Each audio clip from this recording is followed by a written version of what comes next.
Hey guys, we're live. So Jay Garcia here. I don't know if you read my the note that I put here. Let me just fix the light a little. I left a note for you guys. Yes, I already scanned 500 lottery scratchers and tickets for the month of January, but I remembered since this month is almost over, I could scan 500 with my brother's account. And since I need to get rid of a lot of these tickets before they expire, because they very well could or already have, I'm gonna scan all of them with his phone. So, yes, I know what you're thinking. Yeah, but what if you do win and you're using your brother's phone? I'll be fair. He gets to keep it 100%. You guys heard me, all right? But yeah, without further ado, let's scan some lottery tickets. Here we go. All right, here we go. Here we go. Let me see if I can put this on silent.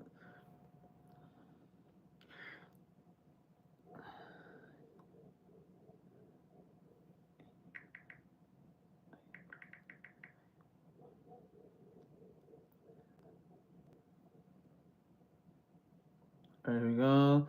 I made some cool videos for you guys. I was gonna use my cyberpunk mask, but it's not here yet. So yeah, very soon I'll have it on. Because you're everywhere.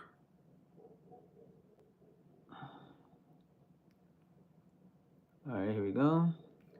All right, now I did ask him, hey, what if your phone locks? I need your code. He goes, I can't give that to you. So he switched it to never unlock, never lock, and never need a code. Lock and need a code. Okay, here we go. Here we go. Sorry, guys. Should I leave a class on? Yeah. Let's be productive. So I'm gonna have a class on right here. I know you can't see it, but my computer's on my. I moved it to the right, so I'm gonna have some classes playing. Let's be productive, guys. Let's take some classes, learn new skills, and yeah, let's do that while we do this. No excuses. We can do it. All we have to do is leave it on and just listen in on it. All right, here we go. Let me just exit some of this stuff, some of this clutter.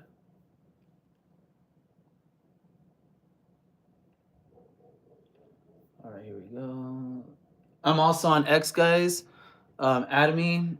Everything is gonna be Cyber J from now on. So I found a way to do it. YouTube, you can still find me under Everybody Loves Jay, and which I could do right here and show you. Everybody Loves Jay. So yeah, I still pop up. But if you do Cyber J, X Y B E R J A E, enter, I'm the first one that pops up now, so you can find me that way as well. Hello, how are you? Mai Mora, thank you for tuning in. Thanks for watching my gambling addiction. This is how bad I am. Now I'm doing more than 1,000 a month now on lottery scratchers because I'm gonna be using my brother's account to do the other 500 because I don't want to give myself a break. All right, here we go. I already did that. You guys want some music on too? No, right? There we go.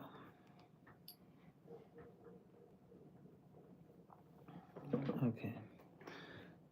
All right.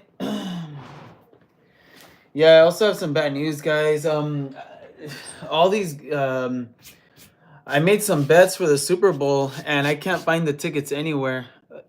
Your name? Jay Garcia. I'm Jay. Nice to meet you. All right. Let's see if I can get some of this out of the way. Hold on. All right, 15 are in. All right, guys, you ready? Hello, Garcia. Hello. How do I adopt kids from? How do I adopt kids from bullying me at my door? I don't know. What do you do for a living? I'm a courier. I also am an options trader. I also work at a tax office during tax season, which tax season started this Monday. But our accountant, our main CPA is out of the office this week because he's not feeling well. So we're gonna start next week. So we got a free week off, but it's good because the weather's been kind of cold and rainy, so I don't mind it. I also do some deliveries. I do Uber Eats, Uber, GoShare, even personal ones. A buddy of mine has a meal prep company, so I deliver some of his meal preps. I also do SendPex, which is kind of the same. Like you could be a courier to anything. It could be food, it could be toys, it could be clothes, it could be boxes of tools, anything. Only Senpex is really slow, so I have it on right now, and like nothing comes in. And guess how old I am? 18. Cause yeah, I mean I don't know. I go to school unfortunately. It's 12:51 right now. Ah, I know. I'm sorry. I tried to go on earlier, but I was waiting for my brother to come home so I could ask for his phone. And he's watching a movie, and it's funny because I did tell him, hey, how about this? Like, let me make you a deal while you watch a movie. Since you're not gonna be on your phone, you have your phone off because you got to pay attention to the film.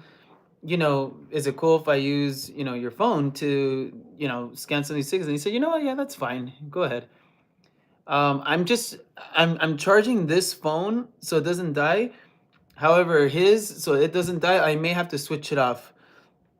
You English or Spanish? I speak both. Whatever you guys like. I could do English or Spanish. All right. All right. I know I'm talking too much, guys, but here we go. Here it is, guys. Here it is. Let's see if we could finish all these. Meanwhile, let's see. 14. Oh, hi. Nice to meet you. Stay in school, right? Or else you end up like me doing lottery tickets. I'm just kidding. I have my master's. I have my MBA in finance. It's just there's not a lot of jobs right now. But with this new president, hopefully the jobs come back because, I can't do this forever. I love doing it, but the bills got to get paid. The bills are piling up, guys. Let me see. Sorry. Let me find let's find a class that we could do. Let's find a class on Web3. No, that's not it. Okay, that's not it.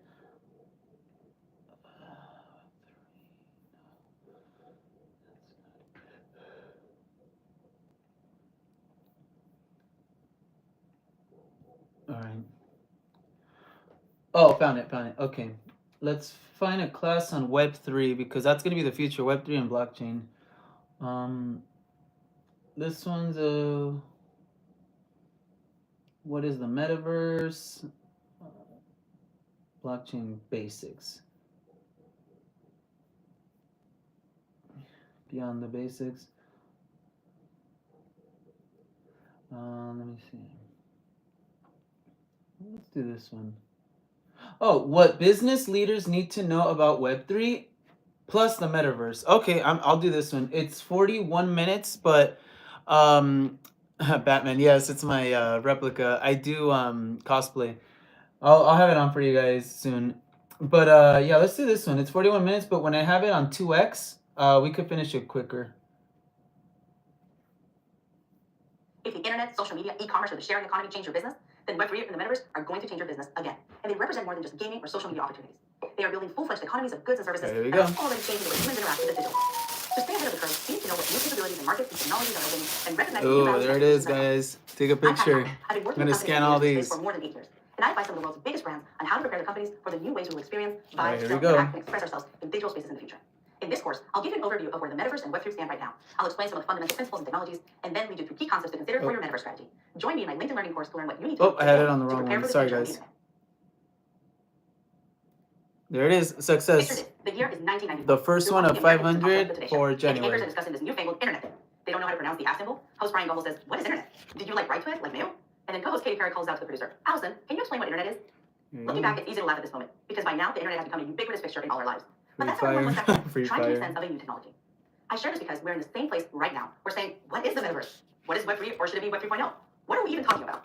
If you're feeling this way, you're not alone, and you're also not late to this So party. all of It's these just are the you. ones In I the same way the scan. internet Okay. changed the world for each of us, This will the be next generation of the web is the going to change this will things be the even more. pile, and this I will be always the tell my pile that clients needs to to be really scanned. understand where the internet is headed, you need to understand where we've been.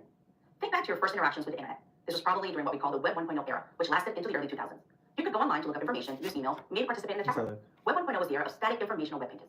Unless you were a web designer or owned a company who employed one, you probably had no real personal internet presence. That'll change under Web 2.0. While the internet of Web 1.0 connected people with information, the internet of Web 2.0 connects people with each other. There was no great shift that made this change. Companies just started building tools that lowered the barriers for participation online. People can actively post their own content on blogs and social media, quickly create their own websites with platforms like WordPress, and then contribute to the world's collective encyclopedia, Wikipedia. So why is this look back at history important? Because we're on the cusp of another big internet transition, and we need to look back at lessons learned. Think about how the shift from Web 1.0 to 2.0 changed your business. Web 1.0 prioritized company control of their image and information materials. Web 2.0, which is still in our current reality, prioritizes engagement and interaction, with customers strongly impacting brand identity and reputation. Web 3 is going to change things again in an entirely new way.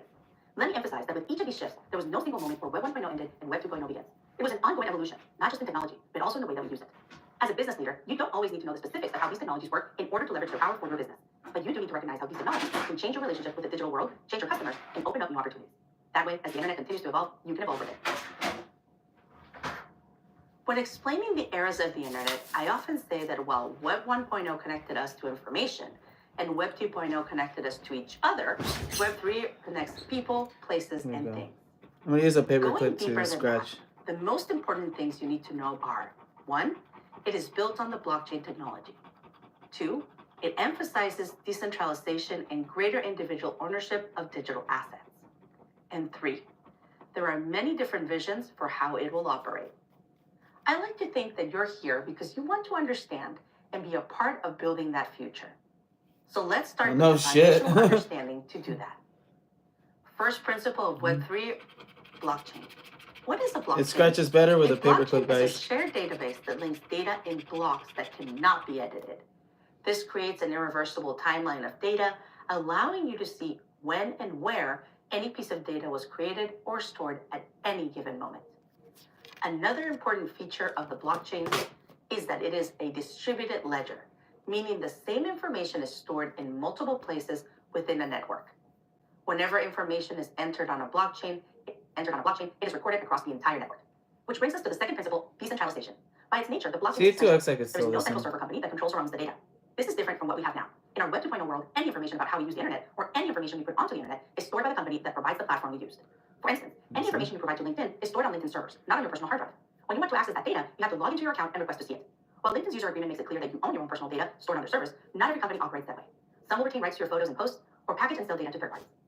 In the Web3 world, you would have more control and ownership over your data because you would have direct access to the blockchain it was stored on. Instead of companies collecting and monetizing your personal data, you could monetize it for yourself. You could actually own the digital assets you purchased or earned on the blockchain. For our Web 2.0 minds, it might be hard to imagine how this will all work. Even among current visionaries, there are different opinions of what the future will look like. Some people hope for fully decentralized social media communities and economies based on the blockchain that are managed by the community of users. Some are actually building artificial intelligence systems that allow computers to function beyond responding to commands from centralized servers and even understand human language. Some call it Web 3.0, and others prefer to call it Web 3. For now, just recognize that the internet is shifting towards decentralization and individual control and ownership of data. So at the end of this video, take a moment and ask yourself, what could that mean for your business? How does that change your relationship with your customers? After that, we'll dive into the metaverse. There are many different definitions of what the metaverse is and can become. But on a basic level, the metaverse involves the internet breaking free from the rectangles on our hands and our desks. It is a convergence of our physical and digital lives. Before we go further, let me address a common misconception. The metaverse is not a single platform and it is not owned by a single company. It can be more helpful to think of it as a way we will experience the internet in the future, enabled by many different technologies. To envision this, try to think of entering the metaverse like going to an old-fashioned shopping mall. Remember those? There are many different stores you can go into, and you can freely walk from one to the other. You can even choose not to go into any stores and just hang out with your friends. Everyone who goes to the mall can choose from the range of experiences available there, so everyone will experience the mall in a different way.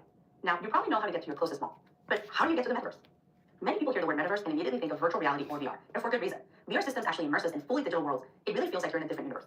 But virtual reality is just one of many ways to enter the metaverse, just like there are many doors into the mall. Another metaverse entry point is augmented reality, which overlays the physical world with digital, visual, auditory, and other sensory information. Maybe you've seen AR glasses or used an AR app on your phone. Even interacting with artificial intelligence, whether within a VR AR system or just through a customer service chatbot on your desktop, contributes to this feeling of immersion within the digital world. These are all ways of interacting with the metaverse. We'll talk more about those technologies in the next video. For now, let's talk about some of the potential futures that the metaverse has to offer.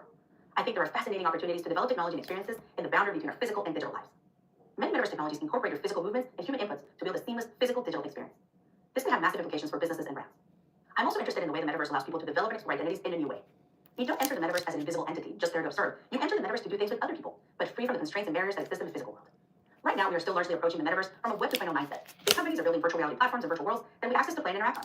But what if those worlds were built and shared by Some of community these of are users? sticky. What if when you purchase a digital item, you could use it across Smells multiple like platforms? coffee. What if you and your experiences, as some hand is shaping the world around you, this is one vision? Even if the metaverse isn't fully decentralized, it'll still expand human experience, commerce, and orientation toward the digital world. As a business leader, can you see how some of these technologies, even if they seem far-fetched or sci-fi right now, could open up new markets, expand your customer base, I'm the change same way you support and percentage interact as with the workforce, phone that and I'm redefine your brand? using, Consider that vision, and you'll the see one that I'm the using possibilities there. are limitless. Let's talk through some of the different technologies associated with the metaverse so you can better understand the capabilities and the uses. First up, virtual and augmented reality. Virtual reality completely alters the perception of your surroundings to create a new computer-generated environment. Currently, VR systems can use headsets or special rooms with projections to envelop a user in virtual environments. But as the technology improves, that may change. Augmented reality merges the real world and virtual by overlaying the physical environment with digital information. It can be implemented just about anywhere that has a screen, but it is most commonly accessed through smartphone apps.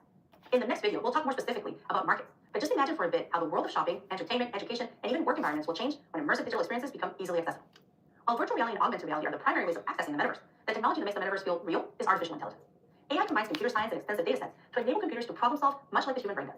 If you have ever played a video game, you have encountered the limits of a platform not built on AI.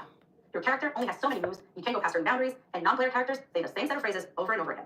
These limitations exist because a team of human developers had to program every line of code in the game and could only include so many possibilities. With artificial intelligence, the programmers instead give the computer an algorithm to use, allowing it to think and choose how to respond to your input. One field of artificial intelligence, natural language processing, is even making it easier for computers to understand human language. Dealing with computerized systems can feel artificial and frustrating, but AI developers are working to make computer interactions feel natural, intuitive, and expansive. I already introduced blockchain technology in relation to the decentralized web, but let's talk a bit about another thing it enables, non-fungible tokens, or NFTs. If you paid attention to any business news over the past year, you likely heard about NFTs. These are unique digital representations of assets, and they exist on the blockchain. Each NFT contains ownership information and other metadata related to that asset. Whether you're a skeptic of the hype or a true believer, the essential thing to understand about NFTs is that they are a way to prove authenticity and ownership of an asset, physical or virtual. You may not care about the authenticity of a picture of an ape, but the same technology could be used to issue tokenized certifications, licenses, or identity cards. Because the blockchain contains a record of the transactions involving an NFT, you can even use NFTs to track goods in a supply chain. The transparency and permanence of the data stored in an NFT makes them a great solution for fields that deal with logistics and counterfeiting. Finally, all of the unique features of Web3 from the metaverse cannot function without high-speed computing and internet connection. Cloud computing allows companies to develop tools and products without having to operate their own servers. Edge computing, 5G networks, and Wi-Fi 6 all speed up the connection between computers, so that interactions and transactions feel instantaneous. One thing to be aware of with all these technologies is the concern about energy consumption and sustainability. In some ways, they offer environmentally friendly solutions by eliminating the need for travel and physical production and consumption of goods. However, blockchain and high-speed internet technologies use a lot of energy, and electronics cannot function without rare earth elements. As you adopt new technology strategies, consider the environmental impact along with the opportunities they offer your business. All right, now it's asking me some stuff. Okay. How did the shift from Web 1.0 to 2.0 change the ways companies conducted business during the was conducted? Okay, practice online popularity. Yes, got it right. During the Web 2.0 era, companies created tools that enabled more participation online. That's the answer. The features of the metaverse cannot exist without cloud computing. Yes, got it right. See, I'm good at this already. How will Web3 change the way blockchains work? Users will because the server or more rights monetize their data, more data in blockchains, more ownership over their data. Ooh, I don't know. This is a hard one. Yes, got it right. Users will have more control and ownership over their data. So the other wrong answer would have been users will be able to store more data in blockchains. Which way of entering the metaverse overlays the physical world with digital, visual, auditory, or other sensory information? Shopping mall reality? No! Augmented reality. Yes. That was a trick question. Now that you have a baseline for what the metaverse is and can become, let's talk about what it currently looks like so you can start to visualize how your business fits within it. The metaverse market offers a huge opportunity for those who take advantage of it. Based on current trends, the businesses that will succeed in the metaverse emphasize social interaction, creativity, and the unique individual. For many people, their introduction to the metaverse will be through gaming. This makes sense, as gaming platforms have a long history of building complex virtual worlds to draw in and entertain users. An interesting development in metaverse gaming, though, is that games are expanding beyond the usual compete and complete objectives. Instead, gaming is becoming synonymous with having fun with other people. Just like in the physical world, hanging out with friends could mean playing board games, watching TV, going shopping, or just sitting around and chatting. Metaverse gaming includes playing competitive games, building virtual environments, consuming entertainment, and socializing. In fact, younger generations are increasingly turning to gaming platforms instead of traditional social media channels to connect with their friends. The fashion industry is another segment that is fully embracing the metaverse, and with good reason. In the virtual world, there are no limits on design and what the human body can wear. Every avatar needs to wear clothes, or at least have some kind of design, and users want to be able to customize their looks. I touched on this earlier, but identity and ownership within the metaverse are becoming increasingly important. Speaking for myself, I know most of my physical world fashion choices are based on comfort, convenience, compliance, and social norms. But I'm really excited by the possibilities in the metaverse of wearing clothing that truly expresses my unique identity. Additionally, the fact that the metaverse is still new and is still being built means there's a lot of room for developing new cultures and new norms. Entering the virtual world gives everyone an opportunity to experiment and ultimately brand themselves with an identity of their own creation. If you don't work in retail or entertainment, you might be thinking, the metaverse is not for me. But the fact is, the metaverse offers opportunities for all businesses. Think of it as simply a new environment for your business to exist in. In later videos, we'll discuss more specific strategies and examples for engaging within the metaverse. For now, reflect and write your responses to the following questions. How would having access to a virtual world change your relationship with your customers? How would it change your relationship with your employees? What new experiences and customer journeys could you provide? How could access to virtual goods and experiences expand your business's capabilities?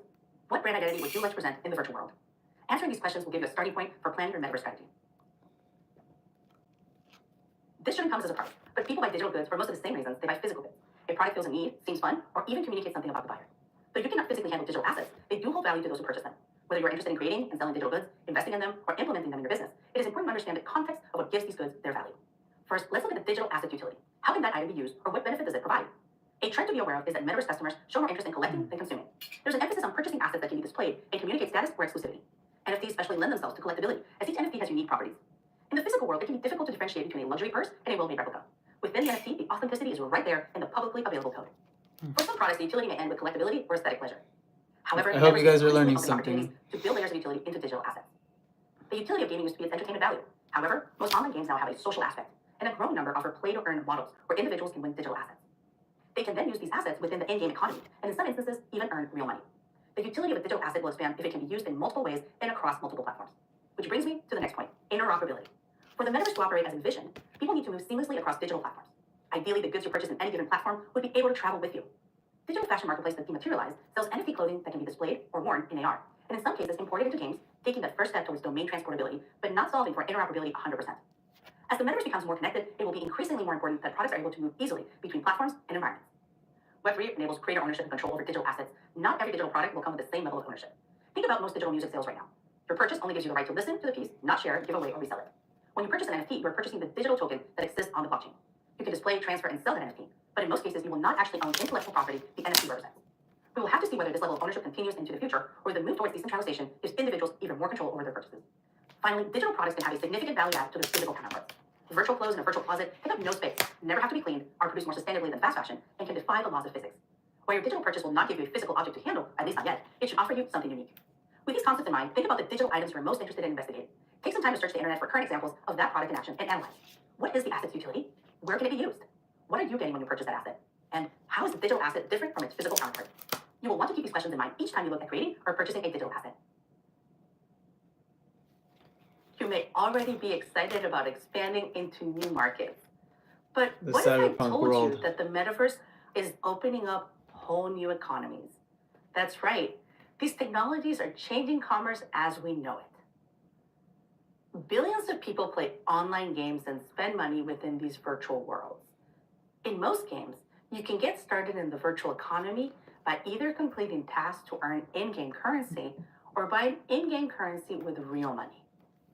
Some games have an additional layer that allows players to buy items from each other, creating entire in-world markets. In some instances, players can cash out their in-game currency for real-world money. Thus, some online games have started to build out complex virtual economies that affect the real world. Another business model opened by the metaverse is direct to avatar. Instead of producing and shipping physical goods to customers, businesses can sell digital products directly to their customers' digital representation or avatar. This allows brands to truly interface directly with the customer without the middleman. These new metaverse economies give brands access to a worldwide market, which will increasingly grow as younger generations are more interested in purchasing virtual goods. New customer journeys and touch points are being created as we speak. Even if you're not ready to sell in the metaverse, you may still be interested in the web economy being built around cryptocurrency. There are far too many components for us to cover in this course, but I will give you an overview and some things to consider. Cryptocurrency that is secured by cryptography. Most cryptocurrencies exist on a blockchain, and they are exchanged completely digitally. As you investigate whether crypto is right for you and your business, you will need to determine, first, are cryptocurrencies legal in your country? And if they are, what regulation affects their use and taxation? Next, you need to decide if you'd like to just facilitate payments in cryptocurrency or actually hold any crypto on your balance sheet. Each approach has pros and cons that you should navigate with your financial and legal teams. You will also need to determine which cryptocurrencies are the best fit for you and your business, because they can vary very widely. Each cryptocurrency is introduced on the market with a white paper describing the purpose and the technology behind it. Properties coded into each type of crypto affect the volatility and potential. Conduct your due diligence by reading the white paper and third-party analysis carefully before taking the plunge. When dealing with any of these digital economies, you would also need to be aware of the most prominent criticisms: the lack of regulation and oversight, and sustainability concerns. Virtual economies operate without many central controls, so it is mostly up to you, the user, to protect yourself and your investment. Unfortunately, there are criminals who see these unregulated environments as a golden opportunity. Of course, just like in everything. Money laundering schemes, illegal transactions, and outright scams. Additionally, the computer processes required to run and verify transactions on the blockchain can consume a lot of energy. As businesses are increasingly expected to adopt sustainable practices, you will need to weigh the impact of your digital transactions.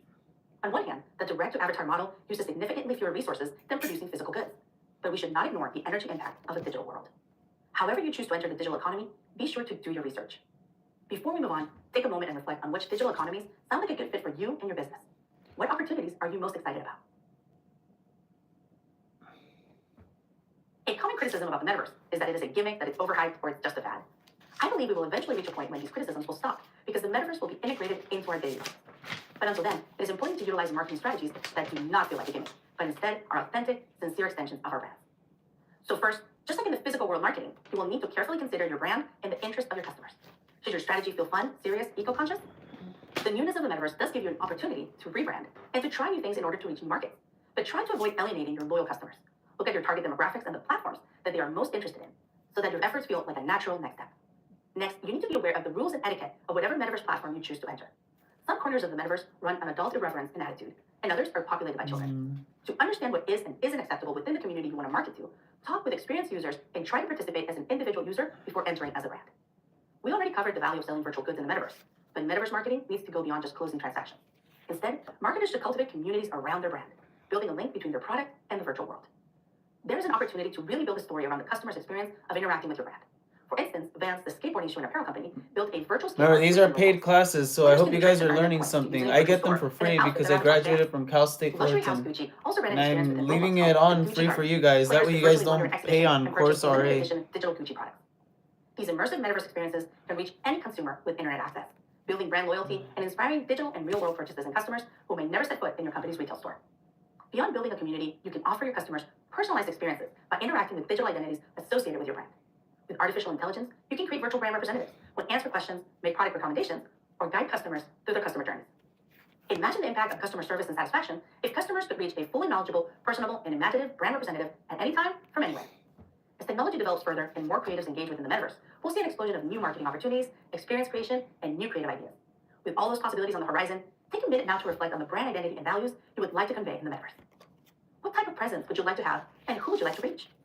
Remember, whatever you do should feel authentic and sincere to your brand.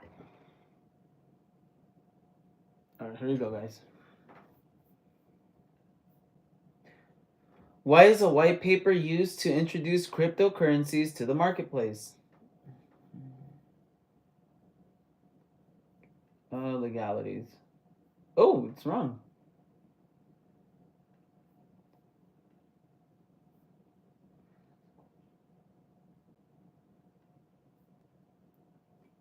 Why is interoperability an important part of a company doing business in the metaverse?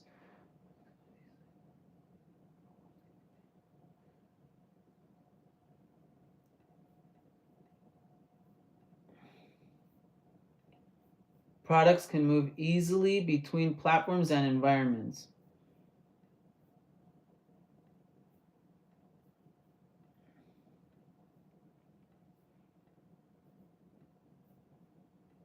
All right, last chapter, guys.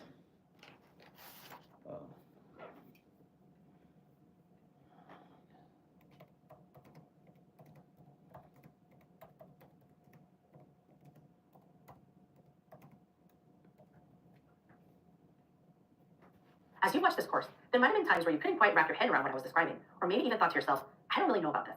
But that's okay. Engaging with these new opportunities is going to feel uncomfortable at times. But if you can make a mindset shift and adopt some new values, you will be better prepared to successfully navigate this new space. The first value is the spirit of collaboration. What makes the metaverse, and not just a collection of digital platforms, is collaboration. To align yourself with this value, adopt an openness to ideas and possible input from outside your own company. While you do need some control over your company's strategy, be open to customers who want to be a part of your world. What better way to learn what your customers want than to let them actively participate in the social, world-building aspect of your company entering the metaverse? The metaverse is not being built from a single perspective, so your strategy shouldn't be either. Next is identity. People want ownership of their digital assets, digital presence, and digital identity. Allow customers to interact with your brand in ways that are personal to them. Cultivate an environment that recognizes individuals for their unique talents and contributions and allows them space to grow. Identity breeds creativity, which you will need as businesses jostle for attention as they enter the metaverse. The era of disruption is back, with new markets and new types of experiences to be explored. The physical limits of the physical world do not exist in the metaverse, opening up literal worlds of possibility to those who are creative. I encourage you to be receptive to strategies and products you may have never considered before. Give your team space to try new things and take risks as you make your mark in the metaverse. A note on caution. This isn't going to be smooth sailing. Prepare yourself for some failures. I'm sure you can already imagine how difficult it'll be to move from our Web 2.0 world, dominated by huge companies, to a decentralized web. There will be many ideas that seem brilliant, but never catch on. As a business leader, you will need to determine for yourself and your company how much risk are you willing to take and how much failure you can live with. But I encourage you to take those chances. Right now, take a few minutes and write down your thoughts about how you can make these mindset shifts in yourself and in your business. All right, it wants me to rate it. All right, guys.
For Look much at of this that, we're course, I've almost spoken done. about possibilities. Now, let's take a look at a few examples of companies that are already deploying metaverse strategies and what we can learn from them. At first glance, the beauty industry may not seem like a good candidate for engaging with the metaverse. Their products are inherently meant to be used on the human body. However, multiple beauty companies have embraced the metaverse and are finding ways to connect with customers there. I've personally worked with brands like Clinique and P&G to launch successful metaverse and Web3 activations, and I'll share some of the insights with you now. In October 2021, Clinique held a contest to give away 3 digital art NFTs, along with free product. Participants were required to join the Clinique Smart Rewards program. Then post a video or a photo on Instagram, TikTok, or Twitter describing who brings joy to your life every day or how you bring optimism to those around you. The campaign connected the brand with its loyal customers through their own personal stories, a powerful introduction for participants to the metaverse. Procter & Gamble has gone a step further and built its own virtual world called BeautySphere. As of March 2022, BeautySphere only exists as a website on a desktop browser, but content is presented as an exploratory experience. Users move through content explaining responsible beauty principles and can even navigate through a virtual maze to learn about botanicals used in the P&G products. The platform creates a unique dynamic.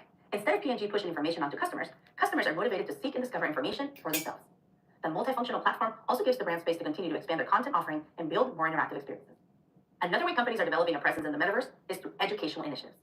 Instead of using the metaverse to connect with customers, Walmart is using the metaverse to assist its employees. In 2018, Walmart purchased virtual reality headsets for each store to have on hand for employee training. VR training 99. allows Walmart employees to experience new processes and challenging situations in a very realistic and low-stakes environment. Employees reported that the training boosted their confidence. There it and the is. company saw a positive 100, effect on guys. retention and 100. performance. 400 So much more about to the metaverse and go. Web3 is still conceptual, but it is important for you to see that they offer practical solutions to real business challenges. This is an opportunity to reinvigorate your brand, to build customer loyalty in an increasingly fractured society, and connect with others Reinvigorate it. despite physical obstacles. Think of how these technologies can change your internal processes, enhance your entire recruit, hire, retain pipeline, and help departments at your company collaborate in new ways. I encourage you to search online for metaverse strategies. Take some time to read about and explore what brands are already doing to spark ideas about what would be a good approach for your company. Don't just look at brands in your industry either. You never know where you will find inspiration. It creates a unique dynamic. Instead of P&G pushing information onto customers, customers are motivated to seek and discover information for themselves. The multifunctional platform also gives the brand space to continue to expand their content offering and build more interactive experiences. Another way companies are developing a presence in the metaverse is through educational initiatives. Instead of using the metaverse to connect with customers, Walmart is using the metaverse to assist its employees. In 2018, Walmart purchased virtual reality headsets for each store to have on hand for employee training. VR training allows Walmart employees to experience new processes and challenging situations in a very realistic and low-stakes environment. Employees reported that the training boosted their confidence, and the company saw a positive effect on retention and performance. So much about the metaverse and Web3 is still conceptual, but it is important for you to see that they offer practical solutions to real business challenges. This is an opportunity to reinvigorate your brand, to build customer loyalty in an increasingly fractured society, and connect with others despite physical obstacles. Think of how these technologies can change your internal processes, enhance your entire Opportunity to recruit, hire, retain pipeline. reinvigorate a brand. Okay, I like that. I'm gonna use that. Let me see. Hey, Bixby, open notes.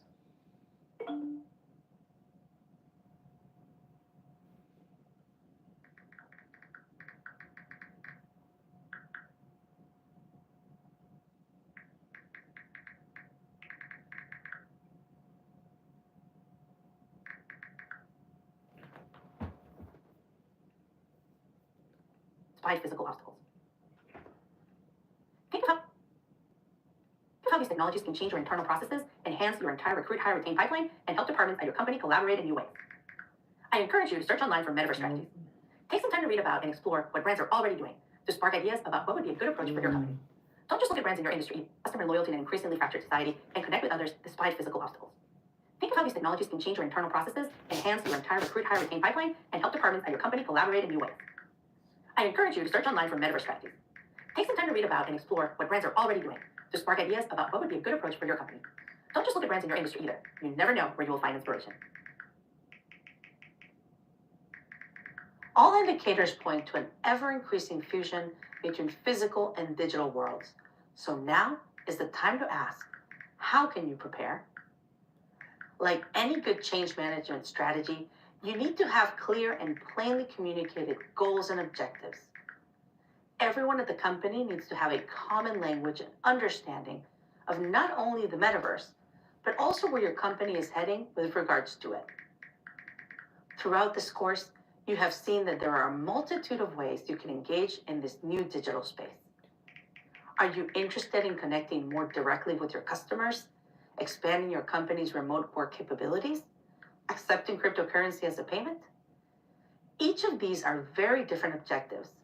And while they could all be achieved, you need to be clear with this one, about I am what it doing is that. you want to do. You also need to be realistic about how much change you can manage within a given period of time. I recommend progressing in phases as you explore possibilities and discover what works and what does not work for your team. You may need to introduce metaverse strategies internally before investigating the possibilities for your customers, or vice versa. Remember, everything I have talked about today is still evolving. By moving in phases, you can stay ahead of the curve without getting locked into one method or one vision. On the technical side, you need to have infrastructure in place that can support the high data needs of a metaverse strategy. Remember the scramble for quality home office equipment at the start of the pandemic? Avoid putting your team in that position again by investing in high-speed networks, powerful hard drives, graphic cards, and equipment like VR headsets. Once you build this infrastructure, also build in time for your team to become comfortable with these new technologies. We're at the end of the course. I hope that you are seeing that a metaverse strategy isn't just about technology or marketing or sales. It's about all those things combined. To guide your strategy, I recommend creating a Chief Metaverse Officer position, or at least putting together a dedicated metaverse team. Chief Metaverse You need people who position. are comfortable working across Chief all Metaverse sorts of Officer. disciplines, incorporating technical, business, and creative thinking skills. They will need to understand your business, but also the business of the metaverse. Even if you aren't ready to make big changes now, stay aware, continue educating yourself and your team, and set a goal for where you'd like to be in the future. Take a couple of minutes right now to write down your thoughts and respond to these questions. What are the main challenges my business Think faces? of all classes I've taken, How this could one's web probably or the metaverse most address useful. those challenges? What infrastructure changes would I need to support to have a web or metaverse strategy? Prepare now for the future ahead. Another exam, okay. Telia, her company's marketing manager, is exploring entry into the web world. How should she start her exploration? Customers participate in the new world of metaverse, collaborate with individuals. Yeah. Collaborate with individuals from outside her company.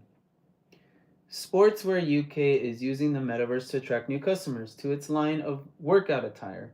How can the company receive the largest positive response from potential customers?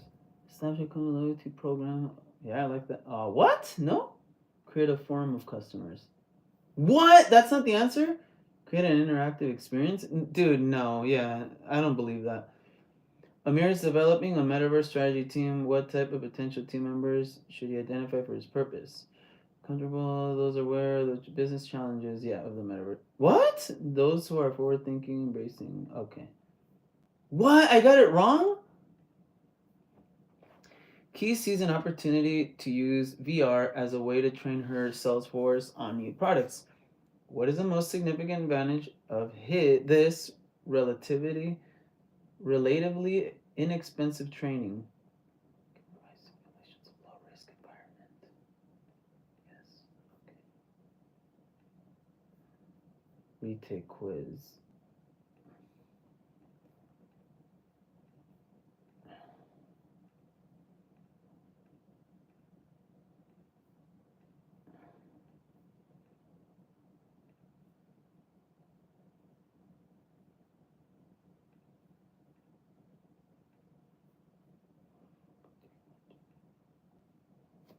That's it.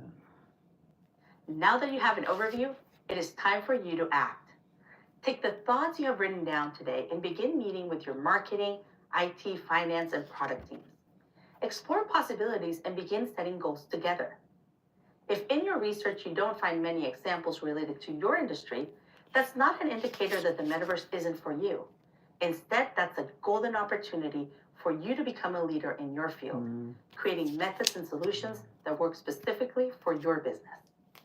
The metaverse will be co-created by the community that engages with it. We are all world builders, and now is our time to build. I hope this course has been helpful in navigating the new waters of the future of the internet. Here. If you'd like to connect and follow my work, you can follow me on LinkedIn. And I hope to see you I don't like in to the follow metaverse. them. They always post a lot of fucking ads and all this BS. Okay.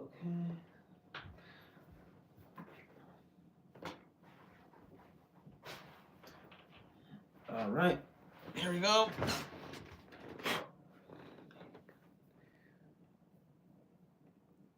Business strategy and metaverse.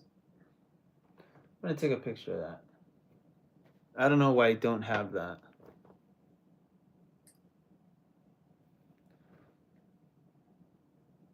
Okay, so that's done.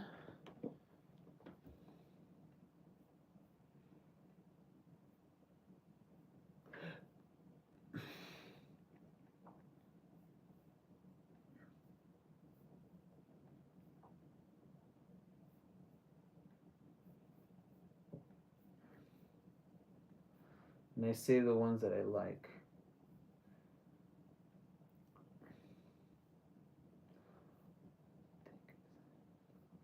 A company moves forward with increasing its business via metaverse. What must it?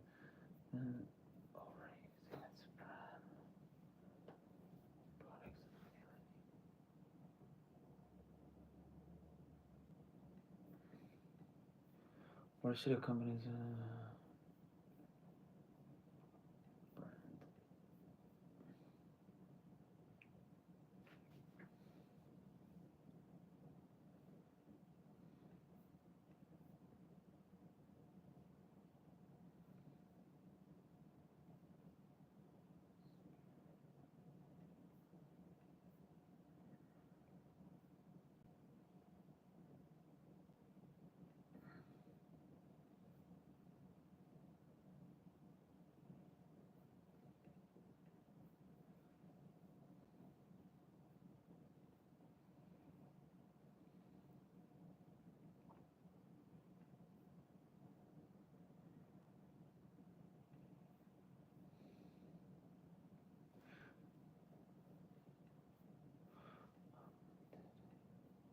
Oh, congratulations! I took the exam.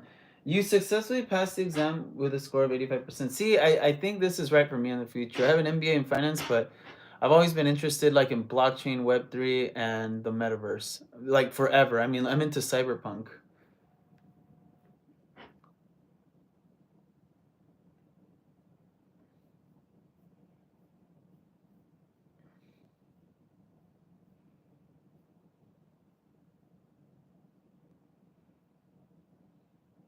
Let me get a picture of this.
I should do another one.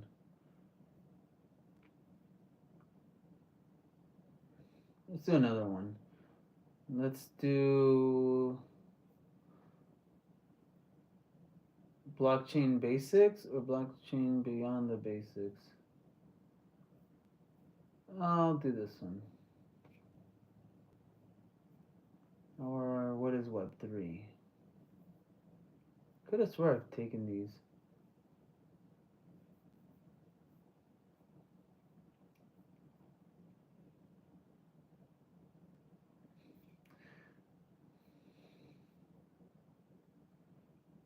Hold on, I want to see something.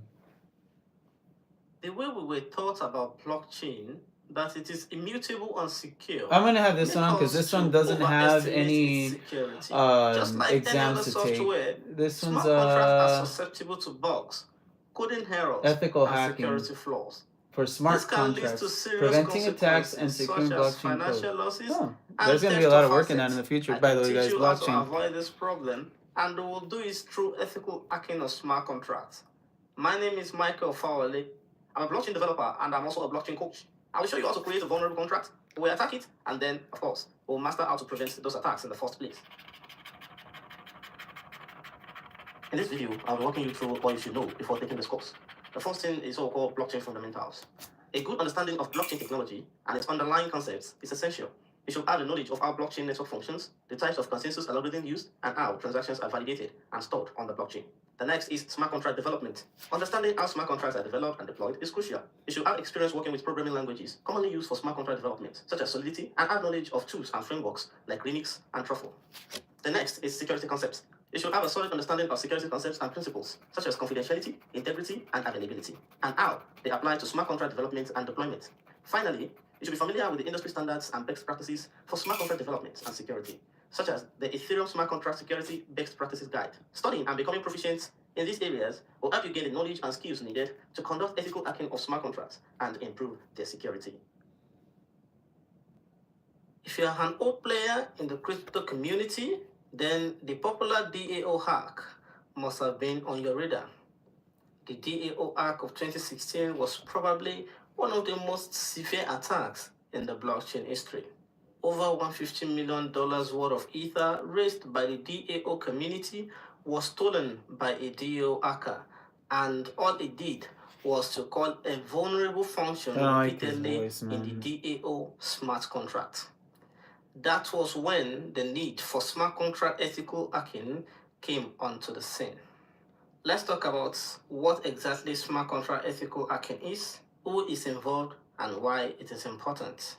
Before we get into smart contract ethical hacking, let's review what smart contracts are. Smart contracts are self-executing contracts with the agreement's term directly written into lines of code. Since smart contracts cannot be changed, it is really important to make sure that they are secure and reliable.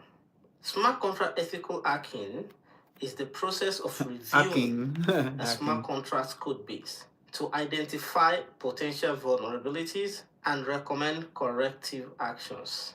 For instance, a smart contract ethical hacker may try to exploit a smart contract that is used for decentralized finance application. They may try to bypass the smart contract security measures by exploiting a logic flaw in the contract code. If they are successful, then they might be able to steal funds from the contract or cause damage to the application. Smart contract ethical hacking is meant for anyone who is involved in the development or use of smart contracts on blockchain networks.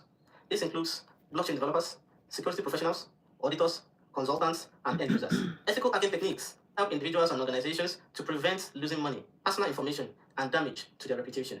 Smart contract ethical hacking is important because it prevents black hat hackers from making a mess of the ecosystem and stealing people's funds. In other words, ethical hackers can checkmate black hat hackers and make the ecosystem safer. Smart contract ethical hacking is a necessary step in the process of developing smart contracts to ensure the security and reliability of decentralized applications built on blockchain technology. It is important for the community to continue to support and encourage ethical hacking practices to ensure the safety and success of the blockchain industry. Smart contracts have gained popularity in recent years due to their ability to automate the execution of agreements between parties on the blockchain. However, just like any other technology, smart contracts are not immune to attacks. In fact, the immutable and decentralized nature of smart contracts can make them a lucrative target for attackers. In this regard, It's essential to understand different types of smart contract attacks that can be carried out to exploit vulnerabilities in the code. Let's explore some of the most common types of smart contract attacks and how they can impact the security of this contract. I'll go over 4 types of attacks here, but know that there are more. So there's a reentrancy attack. We also have integer overflow and underflow attacks. Next, we'll talk about timestamp dependency attacks. And the final one, we'll discuss is denial of service attack. Again, note that there are other types of attacks. These are the most common. Reentrancy attack. This type of attack allows an attacker to repeatedly execute a vulnerable function in the contract before the previous execution is complete. This can lead to a situation where the attacker can drain the contract of its fund. Next is integer overflow and underflow. An attacker can manipulate the input values of a smart contract to trigger an integer overflow or underflow error. This can lead to unintended behaviors in the contract, which can be exploited to steal funds or execute unauthorized actions. The next is timestamp dependency attack. A smart contract's behavior can be dependent on the timestamp, which can be manipulated by an attacker to exploit the contract's vulnerabilities. The last but not the least is denial of service attack. This is also known as DOS. In this type of attack, an attacker can launch a DOS attack on a smart contract by making it consume excessive resources. This can lead to a situation where other transactions are unable to execute on the blockchain. In conclusion, smart contracts are computer programs that are executed on a blockchain network. Although they are designed to be secure, they are still vulnerable to various types of attacks. We will focus primarily Some on of these are attacks. so I review these old other and types here blurry. because it is important to be aware of the breadth of vulnerabilities in blockchain. They can be exploited in many ways. So, while we focus on one type of attack, you want to be dynamic in how you think about protecting your assets. Imagine a world without smart contract ethical hackers. Hackers will just be stealing funds as they like. Smart contract ethical hackers are needed for several reasons. The first is that smart contracts are software programs, and like any software, they can contain vulnerabilities and security flaws. These vulnerabilities can be exploited by malicious actors to steal funds, tamper with data, or disrupt the operation of the smart contract. Smart contract ethical hackers can identify these vulnerabilities and help to patch them before they can be exploited.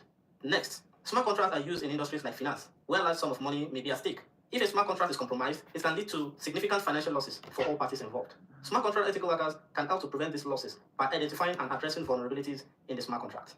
Next, once a smart contract is deployed on the blockchain, it cannot be easily changed. This means that any vulnerabilities or security flaws in smart contracts can be difficult to address after deployment. Smart contract ethical hackers can help to identify these vulnerabilities before the smart contract is deployed, ensure that it is as secure as possible from the outset.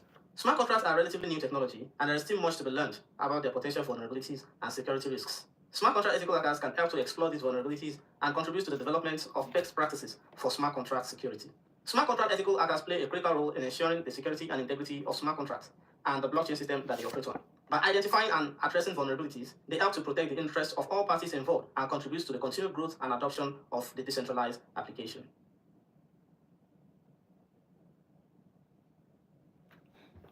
To become a smart contract ethical hacker, you need to have a strong background in blockchain technology and programming. Here are some steps you can take to become a smart contract ethical hacker. First and foremost, you need to learn blockchain technology.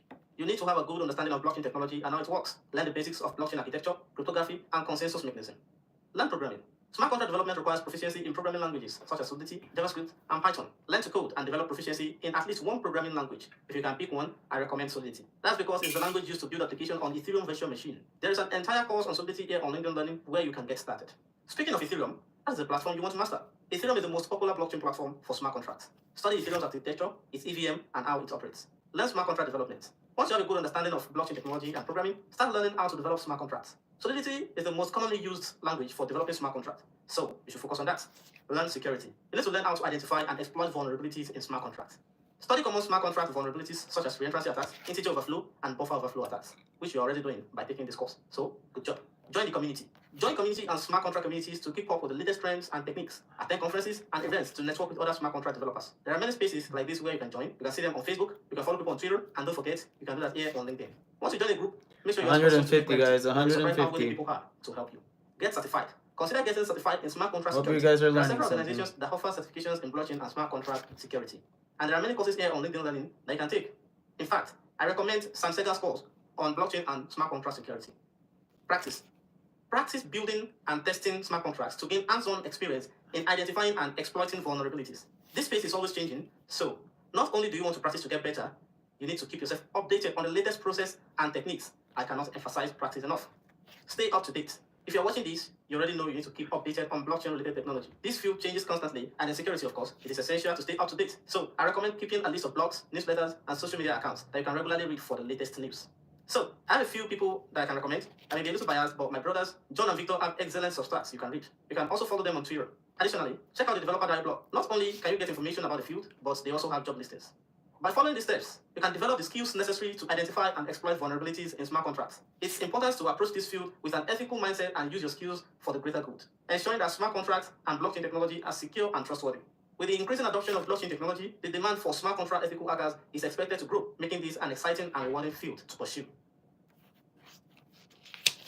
What is reentrancy attack? A reentrancy attack is a type of exploit that can occur in smart contracts, where an attacker takes advantage of a vulnerability that allows them to repeatedly execute a function within the contract before the previous execution has completed. Recent events about reentrancy attacks. Bforce Protocol has suffered a reentrancy vulnerability attack, leading to the loss of $3.6 million worth of crypto assets. Orion Protocol hacked for $3 million through reentrancy attack. Over $5 million stolen from Ankar Protocol. Binance pauses withdrawal. I think I have given you enough evidence that it is now obvious that the need to prevent reentrancy in a smart contract cannot be overemphasized. In this scenario, we have two types of contracts: original contract and the ACAS contract. The original contract is designated with letter A, while the ACAS contract is designated with letter B. The way reentrancy works is that contract A will be able to communicate with contract B, and contract B will be able to communicate with contract A, while its functions are still executing. Look at this example. Michael has 1 Ether, and he decided to send it out to this contract. His balance will be deducted to 0, and the receiving contract balance will increase by 1 Ether. Now, let's say Michael wanted to withdraw back his Ether. All he needed to do was to press the withdrawal function, and the contract will check if Michael's balance in the contract is greater than 0. If yes, then it will send the 1 Ether back to him. Now, let's see how the hacker can use reentrancy to exploit the withdrawal function. The hacker's contract will need 2 functions: fallback function and the attack function. And in both functions, it will call the withdrawal function. The way reentrancy works is like this. First, the hacker will call the attack function with 1 Ether, which serves as a deposit from the hacker, and the attack function will call the withdrawal function, which is in A. Then, withdrawal function in contract A will check if attacker's balance in contract A is greater than 0. If yes, then it sends the 1 Ether back to the fallback function in contract B. Now, contract A has 200 Ether, while contract B has 1 Ether. The fallback function in B calls back the withdrawal function in contract A. Then, contract A will check if the balance of contract B in contract A is greater than 0, which it is, and then it sends another 1 Ether to contract B. Now, contract A has 199 Ether and contract B has 2 Ether. Again, the fallback function in contract B calls back the withdrawal function in contract A. Then contract A will check if the balance of contract B in contract A is greater than 0, which it is, and then it sends another 1 Ether to contract B. The total Ether in A is 198, while the total Ether in B is now 3. This continues on and on until the all Ethers in contract A is drained completely. I will start by defining what Remix IDE is. Remix is a powerful toolset for developing, deploying, debugging, and testing Ethereum and EVM-compatible smart contracts. It requires no setup and has a flexible, intuitive user interface. So there are 2 options to use in order to write Solidity code. First option is to use Remix to write, compile, and deploy your Solidity code, while the other option is to write the Solidity code locally by installing Truffle and other components. Advantages of using Remix: no setup is required. It's friendly and easy to understand user interface. It compiles code faster. I'll be showing you how to create a file on Remix and how to create a folder. So let's get started. The first thing to do is to create a file, right? So over your mouse on the create new file icon, okay? Click on it, then give your file a name. You can give it the name Mike.sol, Mike.sol, right? So give your file a name. Also, you can use your name, and you can use Mike.sol. So I'm using .sol to end it because it's a Solidity file, and Solidity file must end with .sol file extension. Hit the enter button. Done. You have already created a file. The next is let's create a folder. To create a folder, just go to the icon beside create new file. This is create new file. This is create new folder. Click on it and give your folder a name. Let's name the folder iPhone.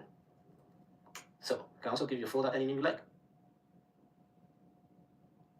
In this video, I'll be teaching you how to create a vulnerable contract, which we will later exploit. So let's get started. First thing to do is to write your pragma solidity. Space, use your caret 0.8.0, drop your semicolon. The caret here simply means you are telling the Solidity compiler to use Solidity compiler 0.8.0 and above. Okay. Next thing is to create your contract by saying contract. Then you give it a name. I want to use Microsoft. You can use your name. So that being said, the first thing we will create is what we call mapping. So to create a mapping is very simple. Just write the keyword mapping, use your parentheses, and drop semicolon. Okay, let's proceed. When it comes to mapping, there's something called key value type. Okay, so we have address, uint. So the key is address, while the value is uint. The next thing is we want to specify the visibility identifier. This particular mapping, we want it to be accessible, right? So I will make it public. Then you need to give the mapping a name. So let's call it balances. Okay, good. The next thing we need to do is to create a deposit function. So to do that, you just say function deposit, parentheses, curly brackets. That's the first thing to do when you want to create a function. You use the keyword function, then you mention the name of your function, followed by parentheses and the curly bracket. So after the parentheses, you will start by putting in your scopes. For example, the visibility identifier, I want it to be public. All right. Then I want it to be payable. Payable because you will be depositing Ether. Then you have to make it payable. Brilliant. Let's move forward. So we'll have balances of the MSG sender, which is plus equal to MSG value. Good. So this line 7, let me explain it. Balances of the MSG sender. MSG sender is the person trying to deposit at the moment. Okay, so if you're trying to deposit, you are the MSG sender. Plus equals the value. This means that the amount, MSG value means the amount you are trying to deposit at the moment will be attached to your wallet address. That is just the meaning. So what you are trying to deposit will be attached to your wallet address so that we can keep record of what you have in our smart contracts. Okay, if you deposit 1 ETH now, then we have it in record that Michael has 1 ETH in our smart contracts. So this particular function, this particular line 7 will take care of that for you. Okay, so this time around we want to create the withdraw function, and to do that it's very simple. Just say function withdraw, parentheses, quite a bracket, yes. Once you have done that, you have already created the function already. The next thing is to start filling it up with visibility identifiers and co. So the visibility identifier, I want it to be public. Brilliant. Then the next step is, I want to say balances of MSG.sender. Okay, balances of MSG.sender. Then you save it up in a variable. Let me save it up for you to see. Okay, unit bar. Okay, so let's explain this line 11. What line 11 is saying is that the balance of the MSG.sender, which is the person trying to withdraw, it has been saved in a variable called BAL, bar. Okay, so we're just trying to keep track of what you have. If you want to withdraw, what do you have? Then that's what you can withdraw. You cannot withdraw more than what you have. Okay, so the balance of the person trying to withdraw has been saved in a variable called bar. Then the next thing to do is to give a require statement. Require. Okay, so if you want to do require, you just say require as the keyword, then follow it up with a parenthesis, then drop your semicolon. Require balance, which is bar, we've saved it into bar already, is greater than 0. Okay, what is this line 12 trying to say? It says that require that the balance of the person trying to withdraw is greater than 0. Oh, so it worked. If the balance of the person trying to withdraw is not greater than 0, then this whole function will not be executed. Anything beyond line 12 will not be executed. Okay, so that's why we use require statement in Solidity. If the require statement is not met, then the whole function stops there. It won't move further. Okay, let's move to the next step. The next is we need to actually send the money back to your address. Okay, so to do that, you just say MSG the sender the call. Okay. Yes. Okay. So when it comes to sending money, we use what we call the call method. Okay. So MSG.sender, this is already telling you that is the address of the person trying to withdraw. Dot call. Call is a particular function that we use to send the money to your address. Okay. So let's fill it up. Value colon bar. So how much are we sending to your address? We are sending what you have in your address, the entirety of what you have in your address. That's what we are sending back to you. Okay. Equal to, then use your parentheses, bool sent comma. All right. So the next thing to do is to show require statement. Require that sent, else give us a message that failed to send ether. Okay. So what line 14 is saying is that require that sent, which is coming from line 13, is executed. If not, then throw this message that sending ether to the wallet address, which is the MSG sender, has failed. Okay. So failed to send ether. Okay. So the last but not the least is to update the balance. Okay. So balances of the MSG sender is equal to 0. Drop your semicolon. What is line 16 saying? Line 16 is saying that the balance of the person calling the withdraw function should be set to 0. After you have withdraw everything you have with us, then we actually need to set your balance towards to 0 so that we won't be vulnerable to what we call re-entrancy attack. Okay, now I will shed more light on this particular vulnerable contract because as this contract is, it is vulnerable. I will shed more light on it in subsequent videos. All right, everybody, let's finish the vulnerable contracts once and for all. The last thing to do is to create a get balance function. Okay, so let's do that. Function get balance. Okay, brilliant. Then let's start identifying our visibility identifiers. Public, view, returns, and unsigned integer. Okay, so this time around, anytime you call this function, we want to get balance. We want to be able to get balance. So that's why you can see us using public view returns, then what we want to see an unsigned integer. Okay, so let's return, please. Return space address this the balance. All right, so finally we are returning the balance of the entire balance that we have in this particular smart contract. That's what we are returning. Okay, so anytime you call the get balance function, you are returning the total ethers that we have in the contract. now that we are done writing vulnerable contracts, the next thing to do will be to compile and deploy the contracts to Remix testnet. So to compile, move your mouse to the left section of the screen where it says Solidity compiler. Click on it and click on compile. So when you do that and you see publish on IPFS, publish on Swan, compilation details, that means that your contract has been compiled successfully. Another word for compile is save. Okay. This if is you not gonna remember work. how we used to do it in Microsoft Word, anytime you write something, you will use Control S to save your work. It's similitude to compile in Remix. Okay. So to save yourself from stress, you will want to check this box, which is auto compile. That will help you to automatically save your work or compile your work anytime you make changes to your code. The next thing to do now is to deploy this contract. So to deploy, just go to the deploy section. Can you see deploy and run? Click on it. Once you click on it, it will take you to this. All right. So all you need to do is just to deploy. You can see this every contract is Microsoft. Click deploy. And if you deploy, scroll down to the far bottom. Yes, you can see Microsoft at 0xD8BES. So to open that up, you will have to click on this greater than sign.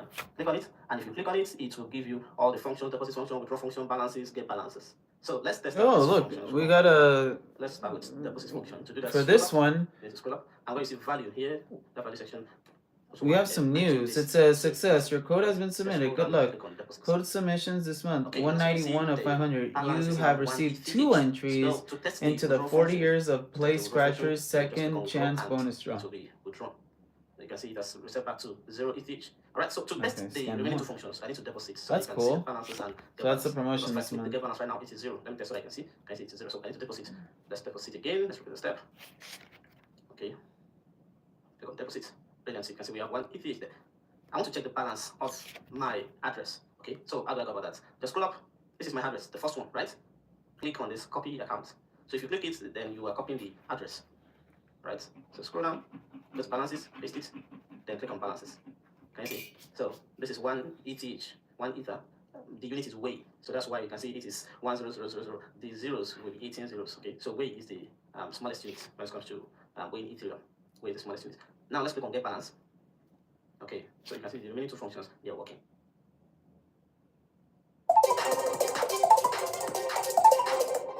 Up till now, many of you likely have only watched me create a vulnerable contract. Now it's your turn. In this challenge section, I want you to recreate the vulnerable contract I'm not that we have doing done in previous anything. videos and name it vulnerable I need contract. more training. This is good practice for learning ethical hacking. The essence of why we are doing this is to train our eyes to recognize a vulnerable contract when we see it. Go ahead and try it out. In the next video, I will show you the solution and you can check your work.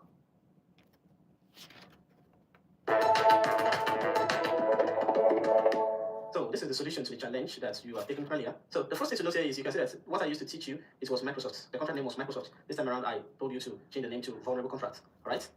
So it's the same according to everything that you have been taught earlier, just a few tweaks. And the first one is the vulnerable contract. Next thing I want to do for you is I want to explain this over again so that you can catch. The first thing we did was to declare a mapping. And I said, if you want to do your mapping, you just declare the mapping keyword, mapping, then address, UHINT. 200! The Woo! address is the key, 200, while the 300 balance more to is go. Public is the I feel like visibility I'm going identifier, really slow. while the balance is the name of the mapping. Next is we created a function called deposit. And we have to give it visibility identifier, which is public. We have to make it payable because it requires payment. Next line, which is line 7, is we're saying balances of. We all know that msg.sender is the address of the person trying to interact with the contract. For example, if you want to make a deposit now, you're calling the deposit function, you add the msg.sender because your address is what will be attached to the balances. Can you see now? So we're attaching msg.sender to balances, which is plus equals msg.value. What this line is trying to say is that the amount you are trying to deposit is being attached to your wallet address. Very simple. The next is function withdraw. We make it visible, which is public. Then we have to save your balance. The balance that has been attached to your address on line 11, we have to save it into a variable called bar. BAL. Of course, since it's a number, we have to make it an unsigned integer.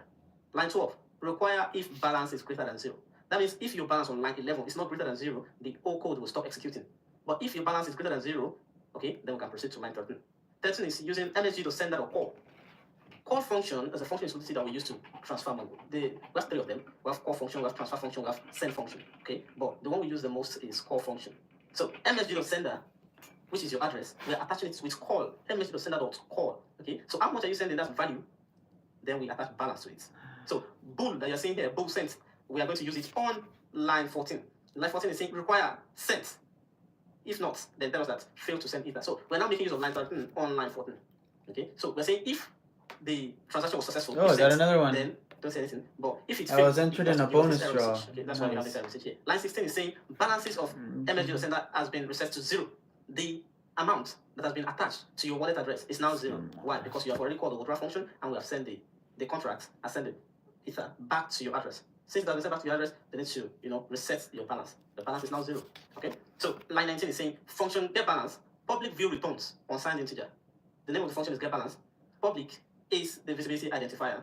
View returns, what are we returning? We're returning an unsigned integer.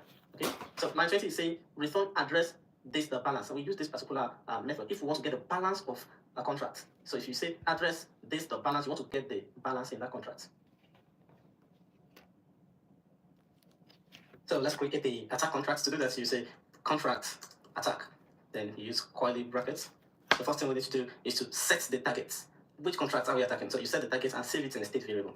So Microsoft public exploit. Okay, let me explain this. Microsoft is the name of the target. Yes, this is the name of the contracts that I want to hack. Microsoft. We're making this public, which means we're making this to be visible. Exploit is the name I'm giving to the state variable because it is a state variable. So the name I'm giving it is exploit. All right, good.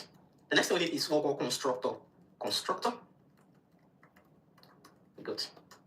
So in our constructor, we need an input. So the name of the input will be exploit address. Okay. Exploit address is the input that you are going to put in after deployment. Okay. Yes. So let's proceed. We have exploit equals Microsoft underscore exploit address. Okay. So let me explain this. You know, we are taking an input on line 28 as an address, exploit address, that's the input. The address of the contracts you are attacking, that's what underscore exploit address, that's what it stands for. And the address you are seeing in front of it is stating the data type, which is address. You know, we have different data type, address, join, string, okay? So the data type for this exploit address is address, okay? Brilliant. So on line 29, we are setting the targets properly by taking the input, exploit address, okay, from the smart contracts we are targeting, and we are saving it up in what? In exploit. So that any way we want to use exploit later in the contract, we can just say exploit, and we'll be able to use it. Okay, good. So we'll be needing two functions as an attacker in order to successfully take funds from the other contracts. The first we did is fallback function, as I explained earlier, and the next is attack function. Okay, so let's work on the fallback function. Fallback function. Okay, so fallback parentheses, then you, just like the way I told you to declare functions. Okay, so once you have done that, you can now start putting in the normal stuff that you want in the scopes. It should be external. Able. Okay, so the first step here is we should write an statement. If address exploit dot balance, if you can remember very well, I've already put you something like address dot this, okay, is greater than or equal to 1. Okay, so what we're saying here is if address of the exploit is greater than or equal to 1 ether, then it should do this. Okay. So call the exploit dot withdraw. Okay, let's go over again. Fallback function. We'll make it external and payable. Now in the fallback function, we're saying that if the address of the exploit dot balance, which means the balance of the exploit contract, is greater than or equal to 1, if let's put it another way now. If there is money in the contracts that we are attacking, okay, call the withdraw function. Simple. If there's money in the contracts we are attacking, call the withdraw function. All right, these are my favorite ones. It's $40. It's giving me like extra entries. It's very interesting. I guess wish me luck or wish my brother luck.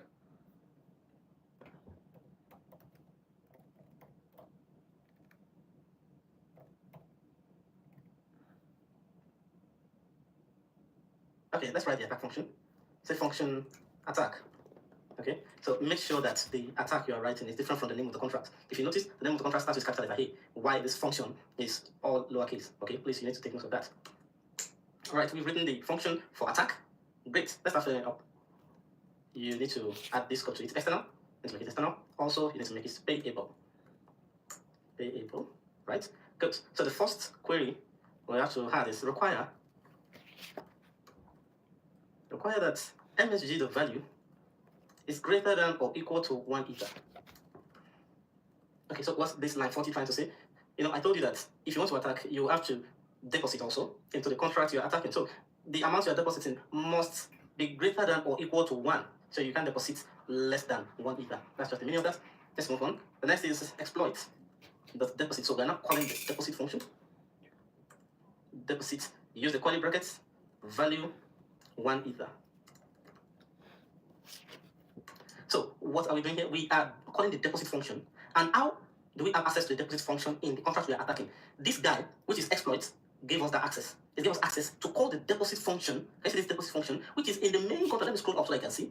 Can you see this deposit function? That is what we are calling right now with the help of exploit. Okay, that's what we are doing right now, and we are what we are trying to deposit the 1 ether into the contract before we start to exploit. Okay, yes, that will actually deposit 1 ether into the contract, and the next step will be to withdraw immediately. Immediate withdrawal. So exploit dot withdraw. So we deposited into the contract, and immediately we are withdrawing the money. Okay, immediately we are withdrawing. That's why we are calling the withdrawal function, and we have access to call this withdrawal function with the help of what? Exploit. If you scroll up, this is the withdrawal function. Can you see the withdrawal function now? Okay, great. So with the help of exploits being attached to it, we are able to get hold of the withdrawal function from the attack contract. The next thing to do will be to write a function to get the balance. Yes, so that when money enters our attack contract, we'll be able to know the total balance we have in the attack contract. Okay, let's do that. Let's say function get balance, which is public view returns uint. Okay, brilliant. We are returning what? We're returning address. This dot balance. Good. So this will actually fetch us the total balance that we have in our attack contract. As the money, the ether is coming into our contract, we can just be checking the balance by clicking the get balance function. Now that we are done writing the attack contract, let's deploy everything. So you already know how to deploy. Make sure you compile before deploying. Okay, compile, then go and deploy. Boom. You can see on the contract section here we have attack and we have Microsoft. So select Microsoft. Almost at 300, deploy guys. it if you have not deployed it before. Oh. Okay, I've deployed mine, as you can see at the bottom section. That's Microsoft. Then you need to click on it again on the contract section here so that it can show the attack. To deploy the attack, you need the contract address of that Microsoft. So scroll down and copy the contract address. Just click on this copy. Down. Okay, so paste it here. Then click on deploy. Let's scroll down. Okay, brilliant. Attack contract is also there. That's been deployed. So open up the Microsoft contracts and open up the attack contracts. Okay, brilliant. As you can see, there's no money in Microsoft contract. So let's put something there. Let's put something there. This is account 1, right? Yes. Let account 1 deposit 1 ether. Account 1 should deposit 1 ether into Microsoft's contract. Okay. Scroll down to where Microsoft is and click on deposit. Brilliant. So as you can see, the balance is now 1 ETH each. Scroll up again. Account 2. Let account 2 also deposit 1 ether into Microsoft contract. Scroll down, click on deposit. Bam. So we now have 2 ether in Microsoft contract. Great. Remember that we have account 3 and nothing has been done yet. So account 3 on the attack section, we've not done anything yet. So we have used account 1 and account 2. Let me show you. We have used account 1 and account 2 to deposit into Microsoft contract. We will use account 3 for the attack. So click on account 3. Then if you want to attack, as I said earlier, you also need to deposit before your attack can be successful. So we, as the attacker, we are depositing 1 ether. Okay, we'll set the value to 1 ether. So let's scroll down. So this time around, you're not stopping here. You're not stopping at the Microsoft section. You are stopping at the attack section. Okay, so click on attack. And as you can see, the money you used in attacking, which is 1 ether, and also the total balance that was in the contract you're attacking, which is Microsoft, we have captured everything and it's now in our attack contract. You can click on get balance. As you can see, on get balance, we have these long numbers. It is still 3 ethers. The 0 you're seeing here is 18.0, which is telling you that it's in the lowest unit. The ether lowest unit is way. We know how the vulnerable contracts and attack contracts works to afford a reentrancy attack. But how do we prevent the attack in the first place? Let's go over the methods for preventing a reentrancy attack. The first is by updating the balance before payment. The main reason why the attack could work on the vulnerable contract was because the payment was being made before updating the record on the blockchain. This can be corrected easily by updating the balance of the person, calling the contract before making the actual payment. This is the first method for preventing reentrancy attack. This is actually very easy. You will just change the line of code to change the order of actions. The next is reentrancy guard. The second method is using reentrancy guard. Oh, it worked! Wow. Zipline. This was created specifically to prevent reentrancy attack on smart contracts. In this video, I'll be showing you how to prevent reentrancy attack in your smart contracts. If you look at this code very well, function withdraw to be precise, then you will know that the vulnerability lies on line 16. Balances MSG.sender equals to 0, which means that we are updating the balance of MSG.sender after the payment has been made. So the best approach is to update the balance of the user, which is the MSG.sender, before making payment. All right. So all you just need to do is to remove this line of code, which is on line 16. Remove it, Control X, and make sure you put it above the payments code. You know, this is the payments code. So put it above it. All right. So with that, you have prevent reentrancy attack. This is saying that you are setting the balance to 0 before actually, making the payment. Anytime they call the withdraw function, we first set the balance to 0, then the payment will be made afterwards.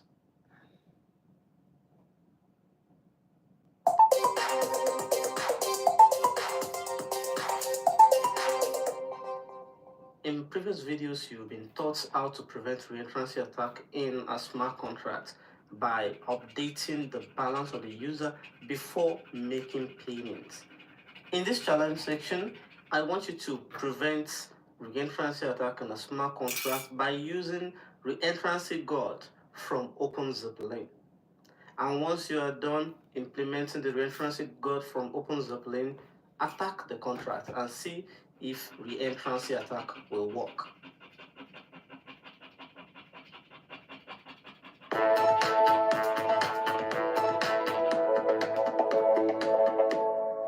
In this video, I'll be teaching you how to implement reentrancy guard into your smart contracts. In previous videos, I've taught you how to prevent reentrancy attack in your smart contract by making sure that you update the user's balance before making payments. But this time around, we don't need to do that. All we need to do is to implement reentrancy guard from OpenZeppelin. And the first step is to go to Google and type reentrancy guard GitHub. So the first thing it will bring is this link. And if you click on it, you are going to be directed to this page. So you need to copy the URL of this page. Copy, right? Go to your smart contract and import. Oh, look, we're almost done with this pile. By using import keyword, inverted comma, semicolon, and you paste the link in between. Okay, that's brilliant. So let's inherit this. We need to inherit the reentrancy guard into our smart contracts. We've actually imported it into the smart contract. The next thing is to inherit. So to inherit, you just say is. Now, we need to know the name of the smart contract. I mean the reentrancy guard. So all you just need to do is to go to the reentrancy guard and look for the name of the contract. And the name is reentrancy guard. So it is case sensitive, so you have to make sure that you copy the actual contract name. Okay, so let's paste it. Brilliant.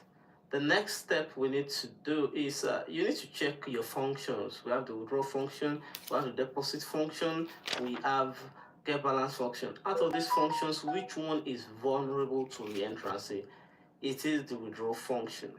Okay, so in order to deal with that, all we just need to do is to go to your OpenZeppelin and you need to scroll and look for the modifier called non-reentrant.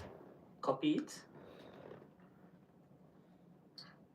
go back to your code and paste it in the function that is vulnerable. Okay, we know that withdraw function is vulnerable, then we'll paste the non-reentrant in the vulnerable function. Okay, so with this, the function is no longer vulnerable because the reentrancy guard from OpenZeppelin, we protect the function. So it is time to deploy this contract. But before deploying it, we need to compile. So let's compile. I've compiled mine. So if you're having a problem with compiling your contract, all you just need to do is to change the compiler version to a higher version, and that should work. Now let's deploy. to deploy, the first one you will deploy is the Microsoft contract. Deploy it. 11:11, everyone. So 11:11. Have I won?